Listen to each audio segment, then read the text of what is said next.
নমস্কার বন্ধুরা, welcome back to my channel Bangali special রান্না। আমি অনন্যা আজকে হাজির হয়েছি তোমাদের জন্য দারুণ একটা মুখরোচক রেসিপি নিয়ে, ফুচকা। তো চলো শুরু করা যাক। এখানে আমি দেখো 1 বাটি পরিমাণ আটা দিয়ে নিয়েছি।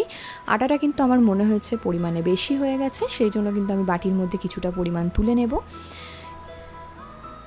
এরপরে কিন্তু আমি অ্যাড করে দেব সামান্য পরিমাণে ময়দা। তোমরা চাইলে দিতেও পারো, আবার নাও দিতে পারো। আমি কিন্তু 3 রকম ইনগ্রিডিয়েন্টস দিয়ে ফুচকাটা আজকে বানিয়ে দেখাবো। এরপরে দিয়ে দিয়েছি সুজি। সুজিটাও পরিমাপ বুঝে দিতে হবে। তোমরা কিন্তু পুরো রেসিপিটা স্কিপ না করে দেখতে থাকো। এরপরে দেখো দিলাম পরিমাণ মতো নুন। নুনটা দেওয়ার পরে আমি কিন্তু খুব ভালো করে মিশিয়ে নেব আটা, ময়দা আর সুজির সঙ্গে। এখানে কিন্তু আমি ডাইরেক্ট খাবার সোডা দেব না, আমি কিন্তু সাইডে দেখো গ্লাসে জল রেখেছি। এই জলের মধ্যে আমি 1 চামচ পরিমাণ খাবার সোডা দিয়ে নেব। আর এইটা দিয়েই কিন্তু আমি পুরো আটাটা, ফুচকার যে আটাটা সেটা কিন্তু আমি মাখবো। যেহেতু খাবার সোডা জলেও দেখো খুব তাড়াতাড়ি গুলতে চায় না, সেই জন্য কিন্তু ডাইরেক্ট না দেওয়াই ভালো। তো আমি এইভাবেই বাড়িতে বানিয়ে প্রায়ই খাই। তো ফুচকা কিন্তু খুব দারুণ মচমচে হয়, সেটাই আজকে আমি তোমাদের সঙ্গে শেয়ার করেছি। এরপরে দেখো অল্প অল্প করে জল দিয়ে দিয়ে আমি কিন্তু খুব ভালো করে একটা ডো তৈরি করে নেব। আঙুল দিয়ে আমি একটু টিপে টিপে দেখিয়ে দিচ্ছি যে কতটা সফট হয়েছে। খুব শক্তও হয়নি, আবার খুব নরমও হয়নি। এইভাবে কিন্তু আমি আধা ঘন্টা রেখে দেব।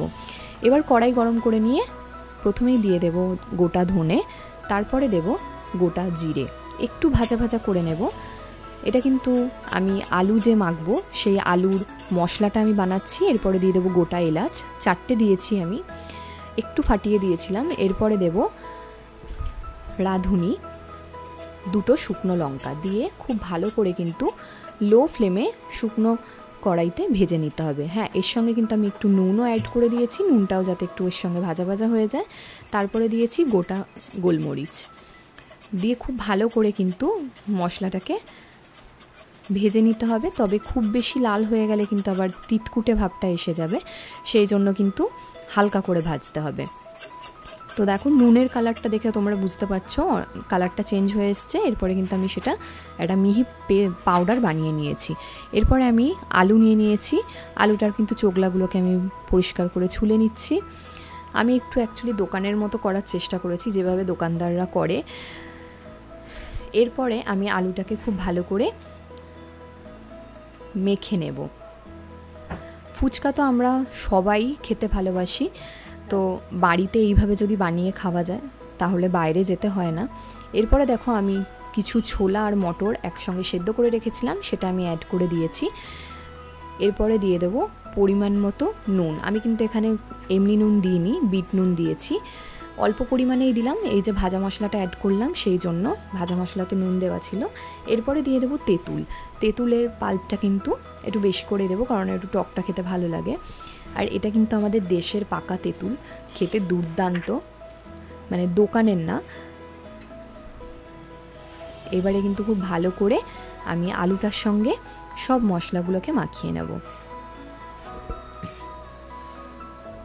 আমি আবার একটুখানি টেস্ট করে দেখে নিলাম যে আলুটা ভালো মাখা হয়েছে কিনা।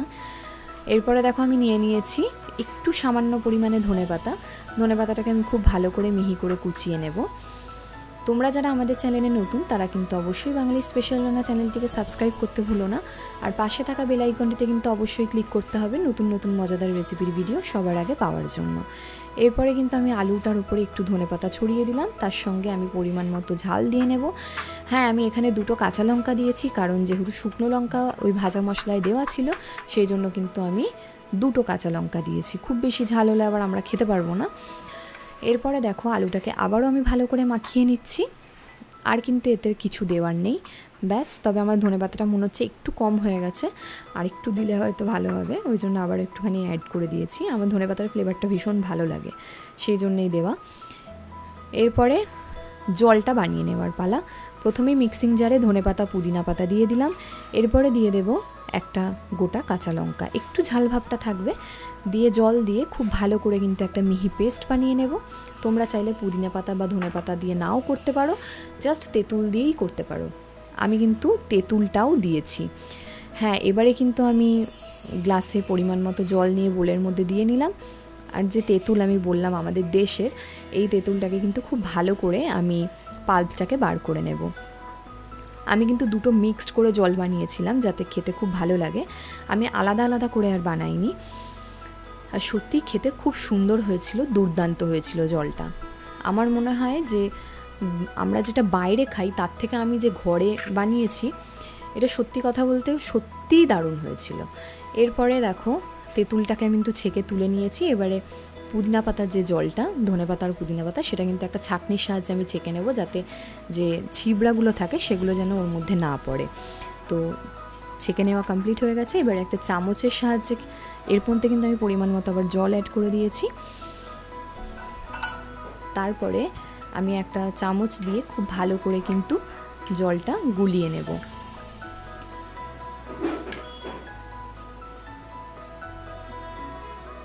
এই পর্যায়ে আমি অ্যাড করব আগে থেকে যে মশলাটা আমি ভেজে রেখেছিলাম, সেই ভাজা মশলাটা দিলে কিন্তু খেতে খুব ভালো লাগে। আর ধনে পাতা কুচোনো আমি একটুখানি ছড়িয়ে দিয়েছিলাম, যেহেতু বললাম ফ্লেভারটা ভালো লাগে। এবারে একটা নিয়ে নিয়েছি গন্ধরাজ লেবু। হ্যাঁ, টক জলে গন্ধরাজ লেবুর গন্ধ থাকবে না এটা তো হতেই পারে না, তাই গন্ধরাজ লেবুটা দিতেই হবে, এটা মাস্ট। এরপরে কিন্তু আমি গন্ধরাজ লেবুটা খুব ভালো করে কেটে পরিষ্কার করে আগে বীজগুলোকে বের করে নিয়েছিলাম। এবারে জাস্ট একটা লেবু হাফ আমি জলের মধ্যে গেলে দেব। আর আমি চোগলাটা কিন্তু ফেলে দেব না, আমি অনেক জায়গায় দেখেছি এই চোগলাটাও কিন্তু এর মধ্যে দিয়ে রাখে। এরপরে দেখো আমি বিট নুন অ্যাড করে দিচ্ছি, আমি এমনি নুন কিন্তু দিইনি, তবে পরিমাণটা অল্প দিয়েছি যেহেতু ভাজা মশলায় নুন দেওয়া ছিল।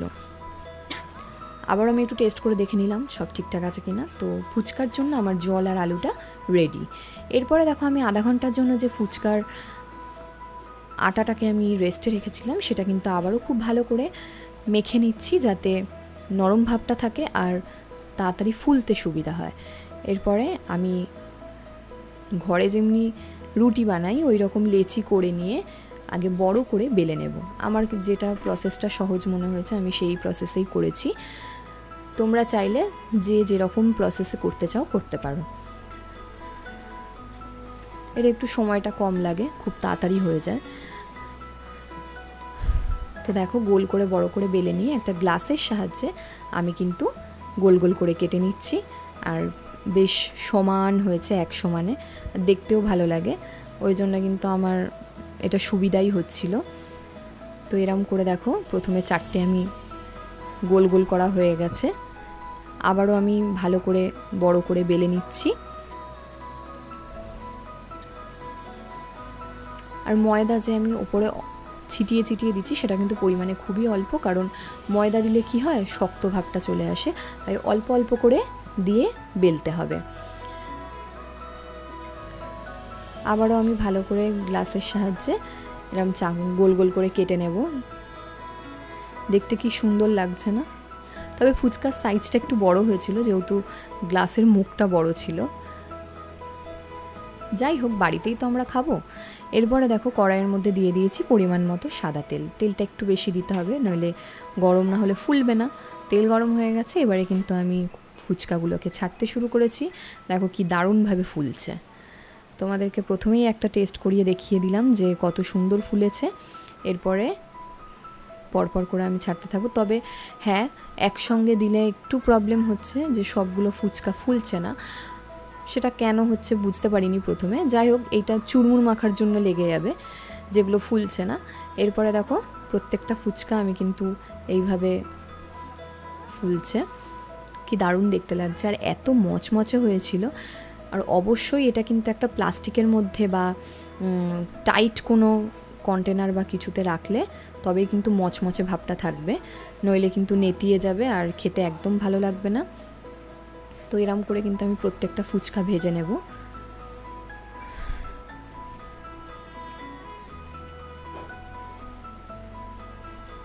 আশা করব আমার এই ফুচকার রেসিপি তোমাদের ভালো লাগবে।